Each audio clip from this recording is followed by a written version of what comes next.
Ben, I want you to And do the monologue about we're this. live. It is Friday, January 8th, 2021, 5:01 p.m. And I have made a remarkable discovery, folks. Between the time that I announced today's show and now, I have been banned from Facebook. And that means In Lieu of Fun is banned from Facebook. I have no idea what I did to get banned, except, of course, that I announced the presence of Adrienne LaFrance in language reminiscent of QAnon. And so maybe Oh Facebook my fucking thinks God. Is that I that was what it posting is? QAnon content because I said something like, we're going to find What out did if you she's a say? lizard person, or and I Ben! said on Twitter that nothing can stop what's coming. I'm not a lizard person, to be clear. Yes, and Adrienne is neither a she is a chronicler of the QAnon conspiracy theory, not a practitioner of it. But if that's the explanation, that would be very silly. Maybe there is some other explanation, like that somebody broke into my account and did something very inappropriate. I post very little on my Facebook account other than in lieu Well, of I'm fun. speaking to the head of escalations for North America and the Middle East right now. So I'll for Facebook. So I'll be back to you Well, in a we'll second. mention that if they want to give an explanation, we will happily provide one. I think these are Anyway, enforcement errors, but yeah, go ahead. to all of our followers on Facebook who can't hear us right now, apologies. And to everyone else, I think the hashtag Free Witness is probably available, and uh, you know, so look, we are not allowed to have fun anymore, and Facebook apparently is just rubbing salt in the wound. Um, but we are allowed to have Adrienne LaFrance, who is So great for you to come on. Thank you. Thanks for great having me. Great to have you. So let's give a few words about Adrienne. Adrienne is the executive editor of The Atlantic. For those of you who are daily multiple clickers on the Atlantic website is kind of traditionally the creation of Adrienne LaFrance. It was a little baby when she took it over, and it's grown up into a big thing. And she is also one of my favorite editors to work with. And she lives down the street from me, which is kind of cool. We both live right near Comet Pizza, actually. Don't give more to a QAnon. I'm not giving any crowd. more. We live somewhere in the vicinity of Comet Ping Pong. But Somewhere in America. somewhere in America, yeah. And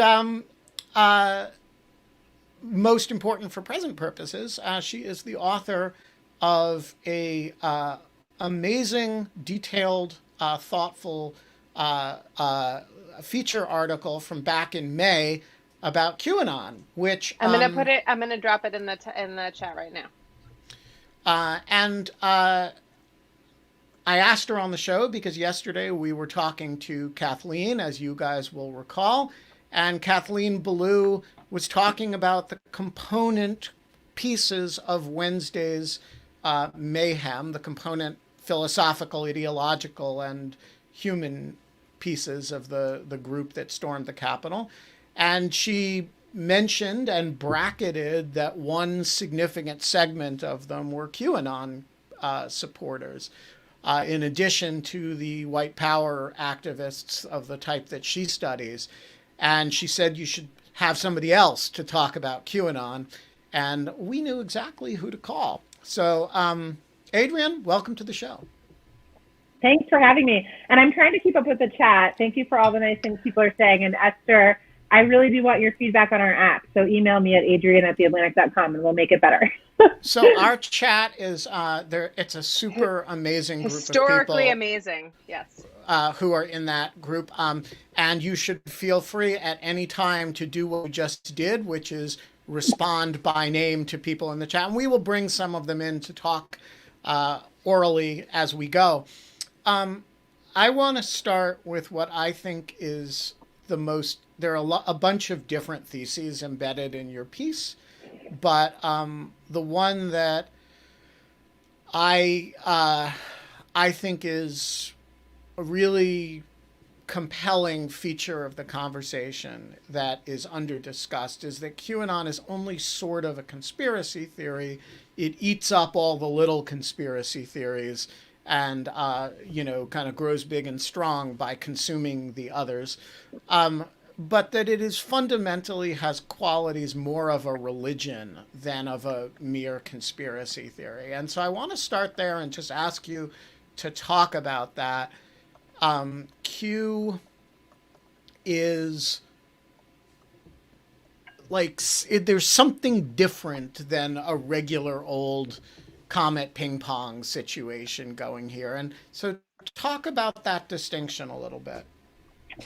Sure. I mean, first of all, it's so funny. I agree with you, and it's troubling that the sort of Pizzagate now feels quaint. But that's where it began. And I set out, I mean, I've written about and reported about conspiracy theories for a really long time and have always been interested in them. And I set out on this piece because I wanted to better understand, well, first of all, I wanted to know who Q was, because who wouldn't want to know that? And then I also sort of suspected that, I mean, I was interested in the people following this conspiracy theory. And it was my assumption going in was that this was different because it's participatory and sort of playing out on the internet in real time. And that was really interesting. And it's sort of like this fan fiction quality. And the people sort of pejoratively refer to the QAnon people as LARPers. And so I went into it thinking like, okay, even the people who are like really into this are probably on some level know that they're sort of like, okay, we're just all playing this internet game together.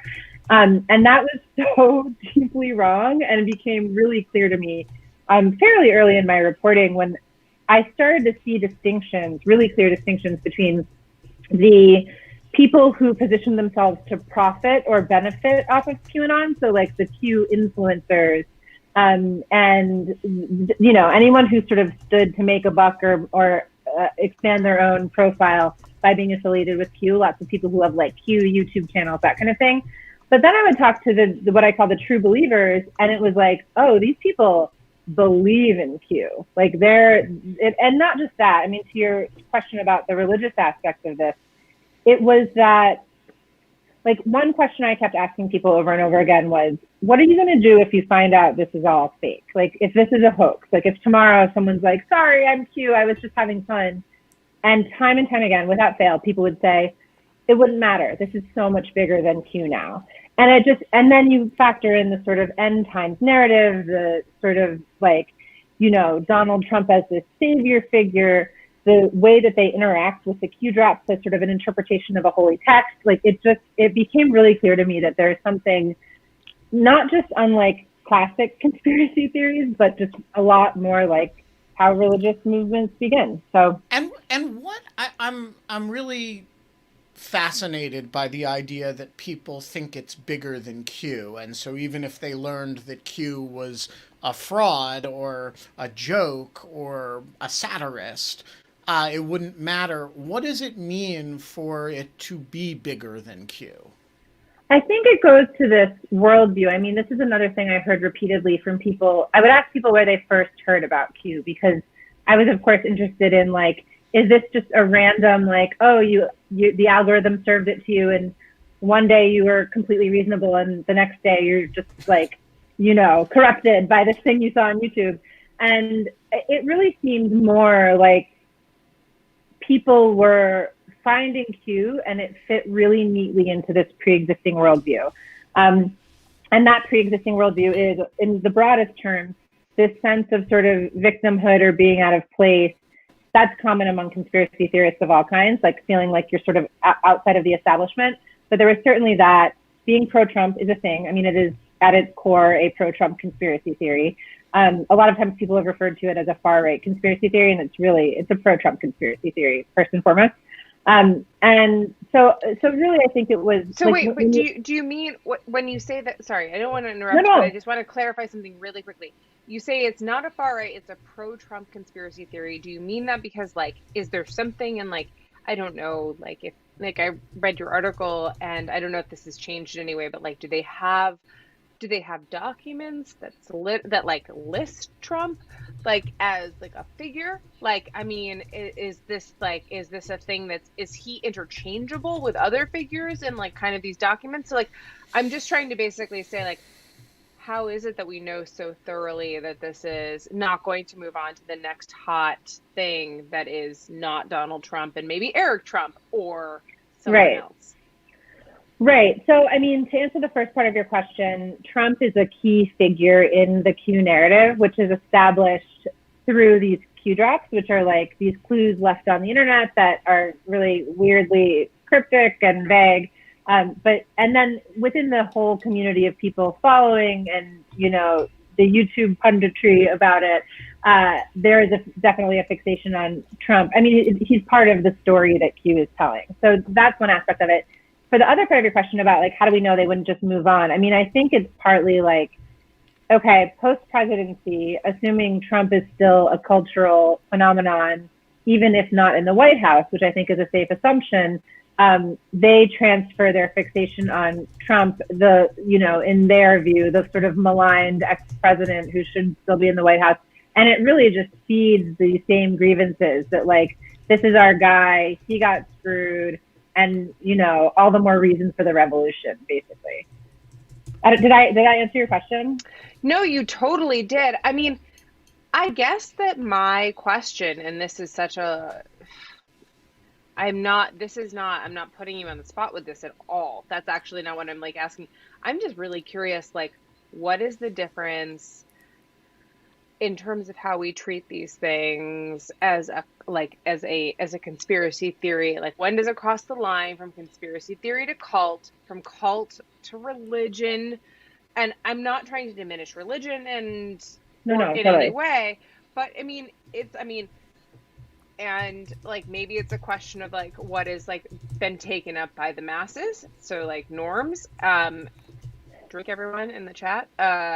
That's their favorite. I say that word a lot, so there's a drinking game around it. But seriously, but like norms being taken up, and it just being like we think of Scientology still as like a borderline cult versus a religion.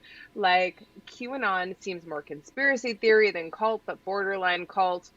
And I'm just kind of curious if like you have experienced this qualitatively, like can tell us if you formulated like kind of anything to kind of discern between these things.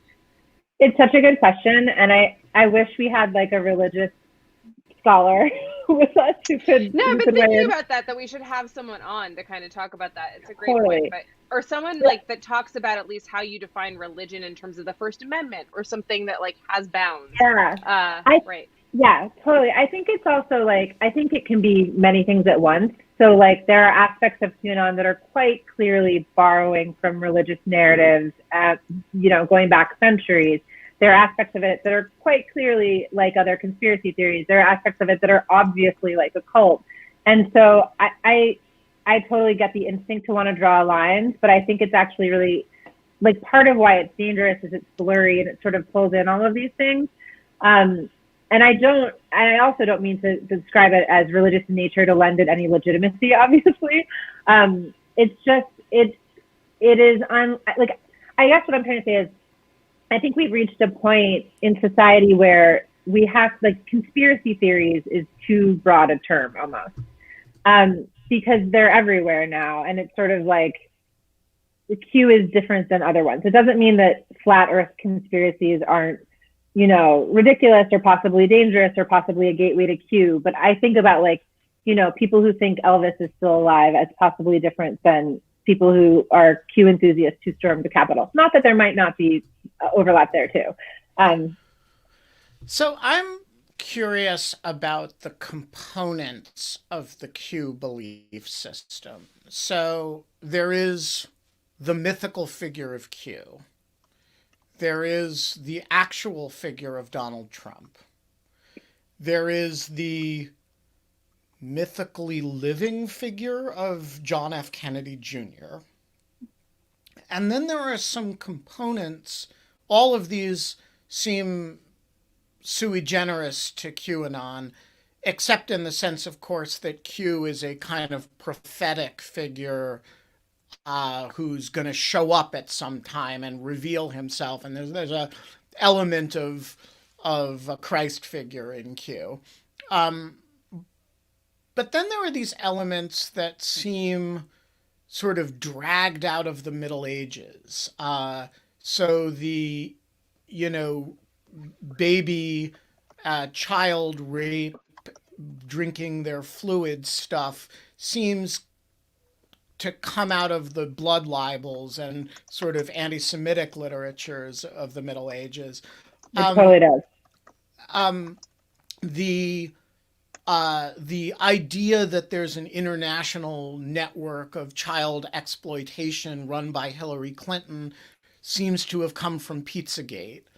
How does how does this community decide what is canonical within the community, which conspiracy theories get eaten up, what the role of Christianity is? There's, for a religion to be born, you have to decide what's Nicene and what's heresy, right? How is that happening in the QAnon universe? In a lot of fights on various social platforms. I mean, it's actually, it's very contentious, and there are people who fight over what's Q canon, I guess. And there's all of these different sort of sub-theories, theories within theories that contradict each other. Like, some people think this about JFK Jr., some people think that. I mean, and to your point about Q as a Christ-like figure, I actually think Trump is the Christ-like figure, and Q is just sort of like the teacher. Is Q John the Baptist? I'm very much seeing this is Q? Well, I don't know. Sort of maybe an anonymous Paul. We talked about this for the piece that I wrote in June, or that was published in May for our June issue. It almost like the person that comes before the prophet to tell of the coming of the prophet. That's what it reminds me of. Right, and I'm not sure that people expect an unmasking of Q. People don't. This is the other thing, is the people who are most devout don't actually care who Q is, in a way that really surprised me. Because I kept asking people, and they'd be like, it doesn't matter. And that goes back to they derive this sense of spiritual satisfaction and hope, and that was the thing that really clicked this into place for me. Was I was expecting angry people like those who stormed the Capitol, and what I found time and time again talking to individuals was deeply serene, I'm so grateful I found Q, that kind of thing. But so I have actually, it's funny that you say that we're having this conversation, because I went on this, I was on a true crime kind of reading rant of reading about serial killers, and then I ended up in kind of cults and reading about various cults, and I watched the Wild Wild Country documentary, and that was kind of crazy, and then it put me in this whole thing of reading about all kind of these a lot of these kind of mass suicide or cult type of followings. But it feels, so here's the weird thing about something like Q, about any type of cult movement. There seem to be benign followers who receive joy or peace from whatever the fuck it is that they're believing, lizard people, right? And you're kind of well, go with God, friend, whatever you want, But the dangerous part is when this becomes not some type of go with God, what you individually think brings you peace, but you're going to go and do some heinous act or disrupt other people's lives, or kill people, or kill your family, or kill yourself. Those seem to be where this crosses a very deep line, from a traditional religiosity to kind of, or is there any way, when you've talked to people who believe this, Is there any way to discern in your mind, or have you seen in the time that you've reported on it, like people moving from one place to the other, from the non-violent to the violent? That's really interesting. I'm trying to think. I mean, two things about this. One, everyone I talk to, I ask them about sort of their worries about how dangerous this is for society and democracy. And often it was sort of like, no, it's not dangerous. Or it was sort of like, well, I've never taken a gun into a pizza shop, so like, I'm fine. I don't know that I've seen someone be a non-extreme Q person morph into extreme. And so my instinct on this is that it is the same way that any mass movement is, which is like there is a version of Q that you could argue would be harmless. If this were simply a sort of story that people were telling each other and it were fan fiction or whatever, and no one acted on it, that would be weird, but whatever. It's really the fact that people are believing in it and acting on it. And then so you add in like the scale of the internet, and that's, and I don't want to minimize the narrative itself because it's like scary, dangerous rhetoric and, enemy of the people stuff. It's all lifted from Trump. It's all just the same violent rhetoric Trump uses. So it is, amplifying something that is dangerous in and of itself. But my sense is that the danger comes in the scale. What do you mean the danger comes in the scale? Jesus Christ, man. Way to really make our case for Facebook, like putting us back up. Sorry, that was the, sorry. No, I didn't get a screen grab. I hope someone. Sometimes, Jesus Christ. I sometimes don't. I forget to do the like enhance, make more human looking my image, and then the actual reality of who I am comes through. I'm sorry, I didn't mean to do that, and pardon me, Mark Zuckerberg. I humbly apologize. We don't. That was very, very so funny. I'm interested in, there's a lot of things where, right, if you imagine that harmless version of Q that is, just people telling themselves a story, it's a kind of a wacky story.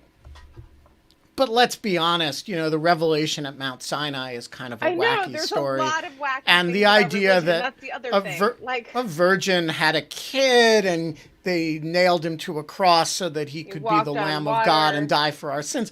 That's kind of wacky too, right?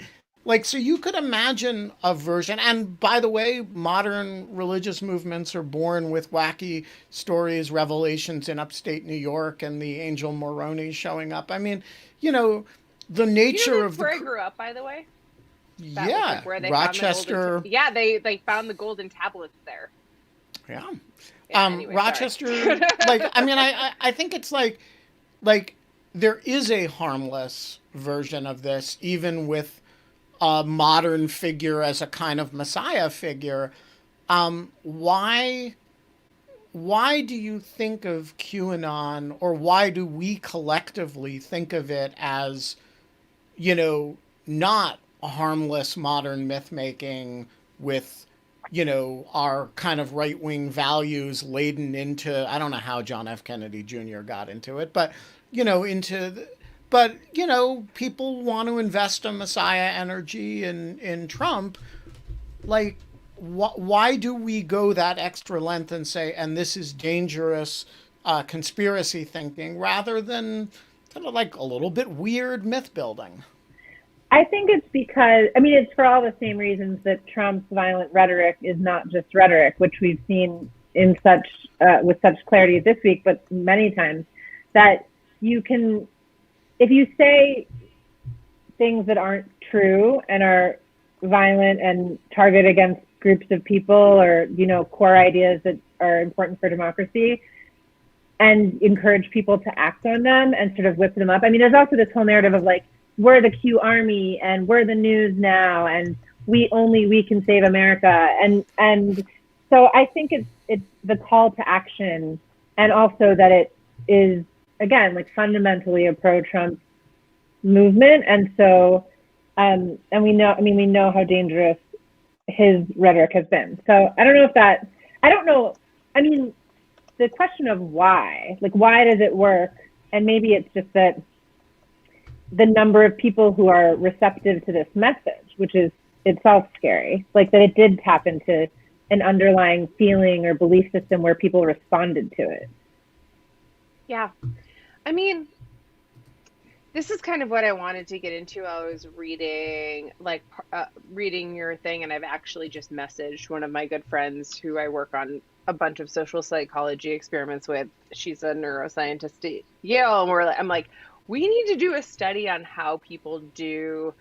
People have done this study, but I think we could do a better version of it, specifically around conspiracy theories and internet information, that is about how you have motivated reasoning on political issues or the factuality of certain types of events as they're presented to you and your ability to reason through them, if they're presented to you in a motivated way. So like in a way to like make you disbelieve or not, or to believe them. And whether it's two different parts of the brain is basically what I'm trying to get at. Yeah. So it's two different parts of the brain, and the part that you keep talking about, or at least it seems this way to me, the part that you keep talking about is that people are really engaging in this through, we're calling it disinformation, like it's a science problem to be solved. But there's no science or truth that's going to get through to these people, because it's actually not about the rational part of the brain. It's about an emotional part of the brain and how people engage with the information, what they decide to believe. And the best analogy that I can to give to people about how that part of the brain works is religion, which is exactly as Ben just said, which is kind of like there are all of these crazy things that we kind of accept probably didn't happen, or there was some version of them happening, but it was thousands of years ago or hundreds of years ago, and so we've let them all go.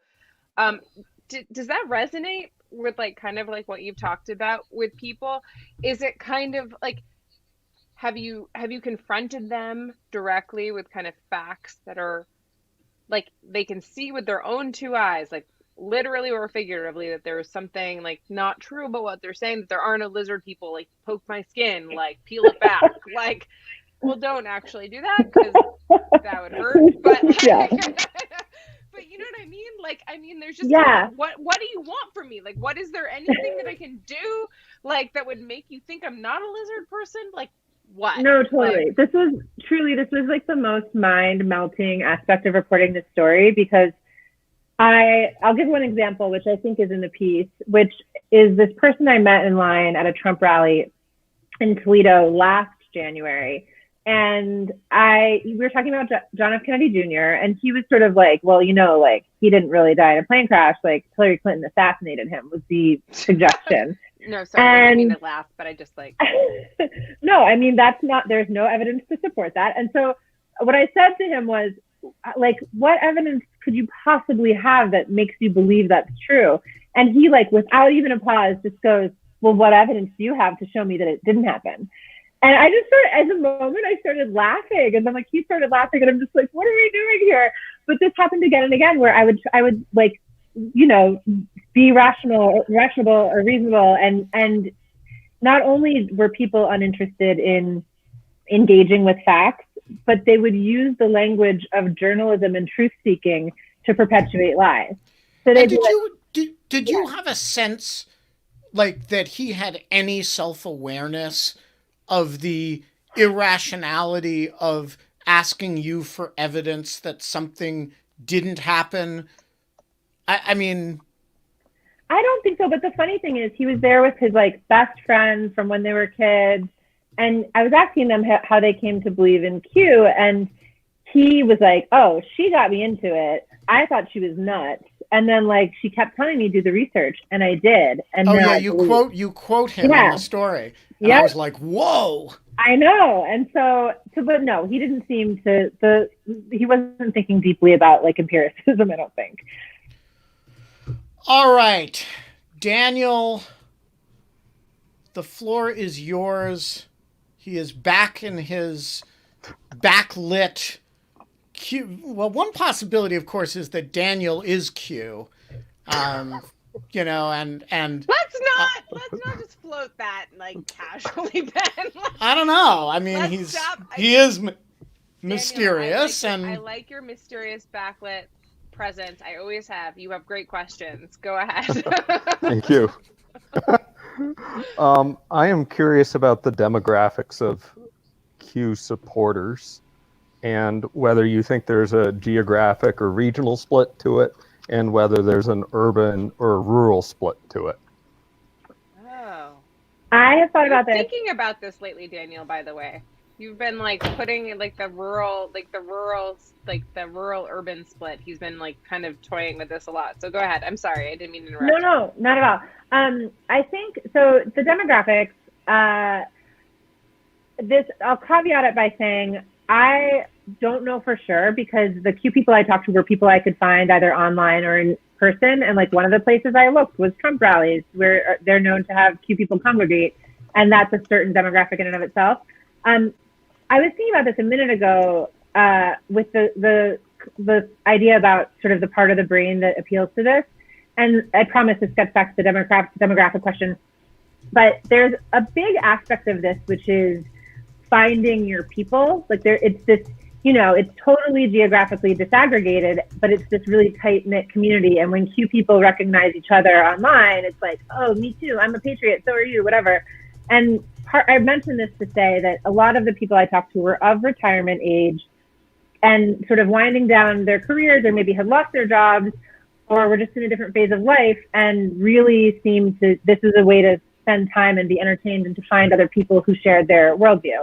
And so retirement age folks, for sure. I think a lot of sort of boomers, I don't, in terms of where, I think everywhere. I mean, I don't know. I wouldn't say like rural versus urban. I don't know that I would feel confident making any sort of guess at socioeconomic status. So yeah, it's hard because so much of it is online. But there's definitely, there's a huge proportion of people who look like what Trump supporters look like, naturally. All right, Mike Godwin, the floor is yours. Hi. There's the camera. Hi, Mike. Hi. Good to see you all. Hi, Eve. So my question is really combining two of my favorite subjects. One of them is paranoid conspiracy theories, and the other is the pardon power. So I found myself wondering why so many of the people invading the Capitol were taking selfies. I mean, there are people who could do vandalism and stuff, but why do you take selfies and sort of document your actual crimes on the internet? And it must be because they believe the president is going to pardon them. That's sort of, I wonder if that's a credible theory. And then I have another part of the question about whether Michael Flynn needs a second pardon for all the crimes he's committed since pardon number one. But Michael Flynn today was banned from Twitter, and I was all going to be triumphant about it, but then I got banned from Facebook. So it's like me and Michael Flynn, you know. I don't want to be reporting on things that I'm not entirely sure of, but I am pretty certain that both platforms are going completely apeshit in taking down stuff that has any mention of keywords like QAnon or lizard people, whether it is in favor of them or not in favor of them, or criticism or whatever. I think that they're basically taking it down, and they don't have. I saw that. Yeah, and they don't have the content moderation staff to put it back up. So they're taking it down, and then they're like, they don't have the people to look on appeals to basically review any of this stuff and like reinstate it. And because of COVID, because they can't have people working from home in India, and so like this is where we are. I I raised the question. I was only asking questions about whether Adrienne was a lizard person.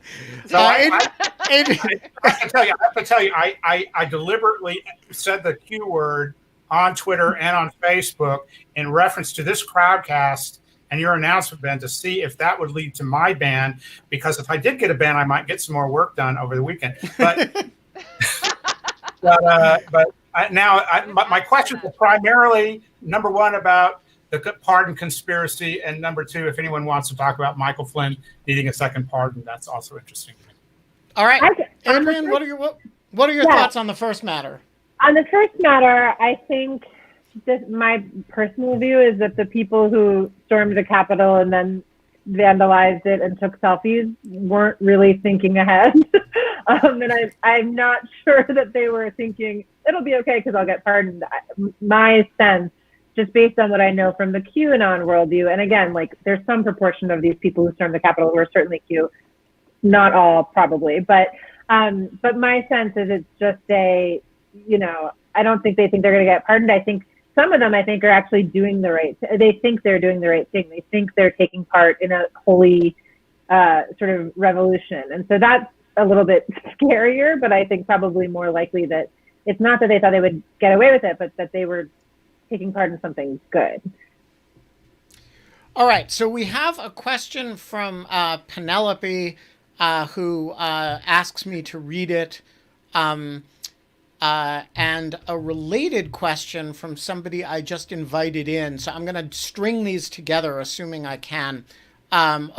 Stephen also wants me to read it. So I'm going to read these two questions which are related, and then you can take them together in whatever order you want. Penelope writes, a young woman in her 30s with 2 children works for me, mostly outside with livestock.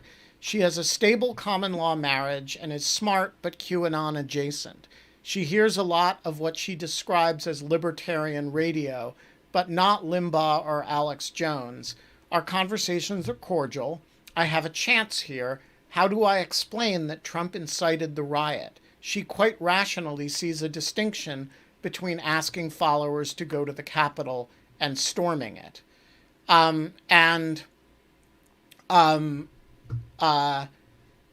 David Botts has a very similar question, which I am going to bring him on to pose right now. David Botts, this is the part where you show up on screen without too much latency and ask your question. Voila! David. Hey, I'm sorry. I'm feeling a little bit queasy today. Oh no, are you going to do something? No, stop it. I feel queasy. I feel so bad. I'm better now. I'm much better. So perhaps related to the previous question, but what suggestions do you have to gently help friends or family who have fallen down the QAnon trap? And then I have a 25th Amendment question for Kate and Ben. So I'll do if we should start with the how to help people. Okay. On that one, people ask this a lot, and I've thought about it a lot. And I thought about it actually writing this article too, because I didn't want to condescend, but I wanted to make quite clear that this is not true and dangerous. And I think similarly, and you see this with anti-vax research as well, people do not respond well to being told, you're an idiot, you believe crazy shit, you should stop. And so just reasoning with them forcefully is not actually, even if you weren't rude and saying bad words, it's not effective. The only hope, as far as I've heard and when talking to people who research this, is really engaging respectfully, coming from a place of not even just concern, but caring about them and being interested in them. And one tactic that I think can be effective is asking questions. And one question, for example, would be for this to be true, how many people would have to be in on it? And just kind of trying to lead them to the absurdity without being get a hold of yourself. On the other hand, I think, there are moments when people are really flirting with dangerous ideas that could be harmful, where you do have to just have an intervention. But I think if it's the person whose colleague is sort of like, seems like there's an opening to be open-minded, I think the respectful approach is absolutely the way to go. Okay, thanks. And then as we observe members of the cabinet resigning, is this a scheme to prevent the 25th Amendment from being put into force if there's no cabinet left? No, I don't think that's what it is. The 25th Amendment is definitely not being put into force. It won't be put into force without Mike Pence's active involvement in it. He has said that's not happening. So I think the better explanation for cabinet members quitting is that they're rats fleeing a sinking ship. And reputation washing. Yeah, the least plausible explanation is that, Betsy DeVos always had her principled line, and it was, she's fine with, with trying to steal an election. She's fine with, extortion from the Ukrainian president. She's fine with obstruction of justice, but she's always known in her mind that her line is about starting a riot, right? Like, and that's works for social media, though. Yeah, exactly. So I think the real explanation is people finding that it's convenient to have quit before it ended, and nothing more conspiratorial than that. I will say what I've said to Ben privately in text, which is that I had one good source in the White House, and that person has resigned and has expressed to me that they would support impeachment of the president and that they are horrified. And it's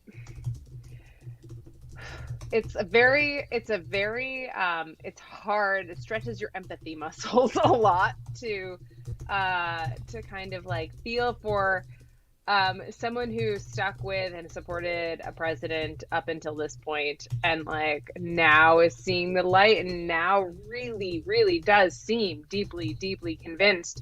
And I actually kind of was going to ask this of Adrienne, like, what about like, we've seen a lot of this recently with the, I forget the Nexium, like, conspiracy theory. And, like, I don't know if I'm pronouncing it correctly. I might not be. But the conspiracy theory in which, like, you had some people, like, recant the conspiracy theory. Like, this feels similar to, like, what's happening with people who are leaving the Trump administration. It feels like, why the fuck were you here so long? You're seeing what we've all seen for the last couple of years. Like, what's going on? Why this? And like, this does seem, granted, extreme, but like, should it have taken this much? And like, what do you do with people in this position? Like, what have you seen? Are there any ex-QAnoners? Yeah. There must be, right? There must be. There has to be.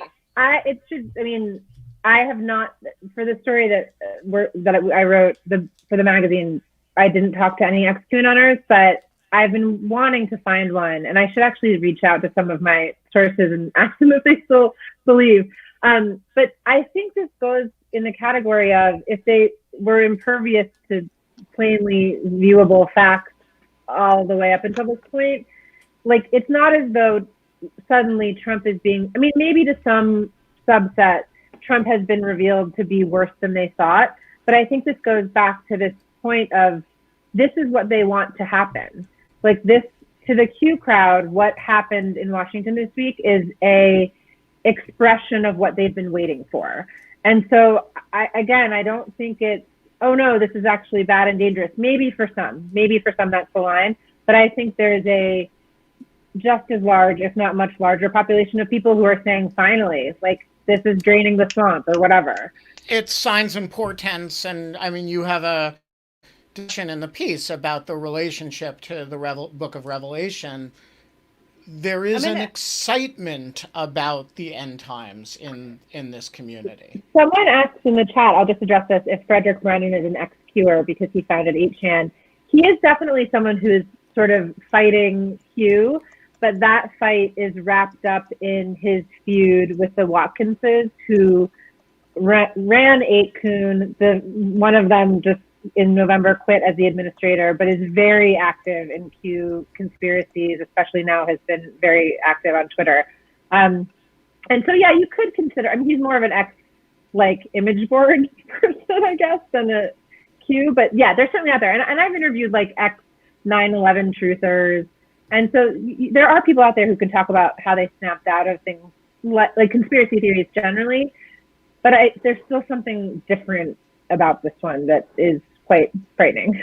It's very similar to, reminds me of the KKK, and a lot of when I've done things for ADL and for various kind of that there are former white supremacists that come and speak, and to a person, I've never heard them say that anything empathy for and understanding for where the conspiracy theorist is coming from, or the hate group is coming from, and then working from that place to try to convince them that this is not the way, that they all say it's basically the only way to turn people's minds around on this. And I think that's unfortunately probably requires that type of work. Sorry.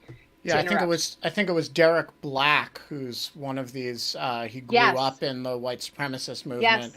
Right. Yeah. Who describes going to college and believing all of these things he'd grown up with, but kind of making friends with people, and then some of them were Jews, and let me just push you a little bit on this. Experienced some cognitive dissonance with that, and then one of them invited him to Friday night dinner, and eventually the cognitive dissonance catches up with him, but it's it's not a moment where he's it's certainly not showing them the birth certificate. Exactly. Susan Brewer, the floor is yours. Hi, Susan. Nice to have you on. Is this your first time? No, Susan's been on before. Right. I've been on. Well, now hold on. Okay. Adrienne, yesterday, Kathleen Blue was on and was talking about the white power thing. And she sounds like when she talks, she gets really deep into who they are and where they are in a way that raised this question in my mind. So I'm going to pose it to you. But what I would like you to do, because you have written a story about it. You haven't had to immerse yourself in Q, right? So you haven't had to, so.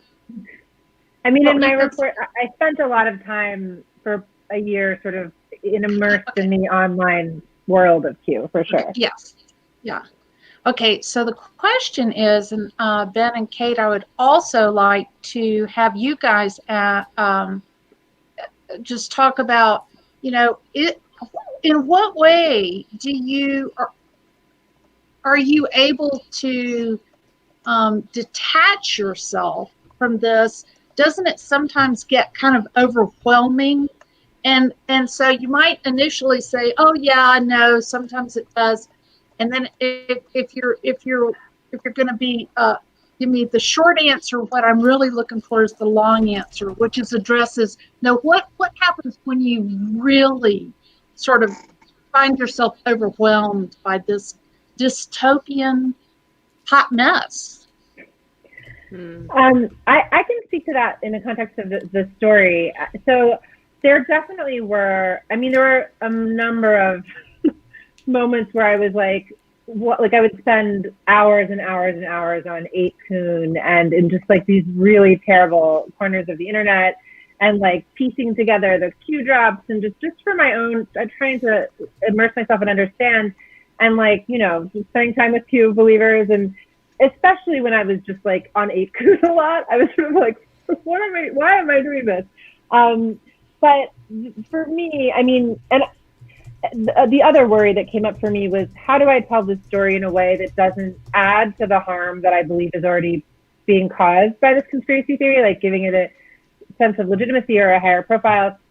And the way I thought about it, and there may be flaws here, but just to explain my thinking was, I think this may be in my piece too, when birtherism happened, I sort of rolled my eyes at it and was this is absurd.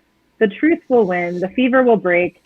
people are, the national media is sort of having fun, making fun of Donald Trump because this is ridiculous. He was not even a politician yet at that point. And I sort of ignored it. And clearly, I missed something there. It was a story. It wasn't the story that was being covered at the time because people were mocking it and not taking it seriously. I mean, that's a sweeping claim. Some people did identify it for the racism that it was at the time. But similarly, I feel like, as journalists, we have to seek truth and report it. And to the broader strokes of your question, and I want to hear what Ben and Kate say too, but just dealing with life in the dystopian future, I'm actually an optimist. I mean, that's also part of why I write about this insane subject matter, is I believe it can get better and needs to and should, and that it will. But in order to get to a better place, we have to deal with the darkness in a plain and sort of in-depth way. So I don't know if that helps at all, but. I mean, look, in the long run, the truth does win out, in the sense that if you look at the conspiracy theories that people believed in the 50s, they are not the conspiracy theories that people believe in today. And if you look at the things that the Birchers were saying, those are, people aren't obsessed with fluoridation of water anymore. In the long run, the truth does win. The long run can be long, and the subcultures that don't sign on to the long run consensus can be fairly substantial and pretty dangerous. And so it's not there's no risk that in the future, people are, in general, the world community is going to come to understand the world through the Q narrative. There is no risk of that. The question is, what size subculture will have its world inflected by that, and in ways how dangerous? I mean, I would just say that it's kind of, okay, I'm going to use my sweater as an example. So you have one black sheep, and it would, I mean, for better or for worse, whether you think that's a good or a bad thing, can be completely content neutral. But you have one black sheep and it's completely isolated from other black sheep. But the internet allowed all of the black sheep to fucking find each other. And that is, in a nutshell, why both we have things like this incredible show where we have this community of people that say really helpful things in the chat, and gay people can find out that it's not weird that they're gay when they're 15 years old, and that and that people who want to basically cross-stitch fan fiction for Buffy the Vampire Slayer can find themselves all on one place. But yeah, also people who think that people are lizard people, and that Barack Obama is not forged his birth certificate, and all this other stuff can happen. I don't understand that people don't understand this is content neutral, and they're so based on this oh, well, I'm the black sheep, but everyone else should be also no, dude, every single person who has some weird belief also is going to be able to go find their people. And that's exactly what the difference is between this crystallization of this movement in the last couple of years and what all conspiracy theories were beforehand, in my opinion. And I will just add to that Cass Sunstein has amassed a lot of literature that says when you put like-minded people together, their views become much, much more extreme. And so, the Buffy the Vampire Slayer cross-stitch fandom collectively feels way stronger about Buffy cross-stitch than any individual member of it does. And they drive each other's fervor. And the same is true of this group, right? The more you come here, the more you're likely to come back, because we're kind of a nice group and we have a drink together every evening for an hour. And the same is true of the QAnon people. If you think that people aren't getting this from their QAnon thing? Of course they're getting this. Of course. Which brings us neatly to Eve's first question. She has two, and we're going to do them both. Oh, right, good. First, then, in your piece in The Atlantic, you depict Q people in a way that we're not used to in real life. in real life, they don't seem that aggressive, or not completely nuts either? Sorry, but so how was it to discuss with them? Yeah, I mean, I think you could find this in any extremist group. Like, as an individual reporter going out there in the world, talking one-on-one to a person, even someone who holds reprehensible views, you can have a respectable conversation with someone who believes abhorrent things, right? Like, without it escalating to violence. And so I found the people, when I interviewed them, I was in the context of, hi, I'm a journalist. I'd like to ask you questions. Let's have a conversation. And it wasn't like, I'm sure some portion of even the Q followers who are most prone to violence, I could have a fine and non sort of escalating conversation with. So I think it's partly just like, even violent people aren't violent all the time. Not all Q people are violent. And also reporters, you're talking to people in a context of asking questions, and if they didn't want to engage, they could walk away or hang up, or so I don't know if that's a overly broad response, but no, I didn't have any sort of scary run-ins, but I deliberately kept it, chill. Well, the question was overly broad, so maybe the answer was perfectly fine. But I was wondering, would it be possible to have this same kind of discussion online, this same approach, the same way you come to those people and say, hey, well, I'm a journalist, I would like to have questions, to ask you a few questions. And it brings me back to my second question, which is, what are the main differences you see between QAnon and previous conspiracy, which we have kind of touched about, but is it mainly new mediums for the promotion of their ideas? Was the role of social medias and all of this? Yes, I have thoughts about all this. I mean, I think the social media question, I think, is exactly what Kate was saying, and articulated perfectly, that it's so much of this is the tech and the scale of it, which can be miraculous and a force for good, but also can be what we're seeing with Q. And then to the other earlier question about, is it possible to have a respectful conversation online? Yes, totally. And I've even I have probably against my better judgment at times engaged with trolls. And in one instance, was sort of like, why are you being mean to me? And ended up reading it. I'll find this link somewhere. It was a long time ago. But this person who was being sort of kind of mean on the internet. And I was like, remember, I'm a human. And actually, this person felt really bad and embarrassed and apologized. And there are lots of stories of this. Yeah, that used to work for me. Yeah, not anymore. Now when I say, hey, I'm a human. Really? Yeah. Remember that, you have too many I actually exist, and people are like, fuck you, man, I'll lynch you, Yeah. There's definitely been a hardening of that stuff. Totally. And I think my philosophy has sort of changed too, that is changing the internet one troll at a time really worth it? I mean, no, maybe not. But I do think, to sort of deal with the substance of your question more directly, I do think it's possible to de-escalate online, and it's harder in some ways than offline, but carries different risks. So I don't know. All right.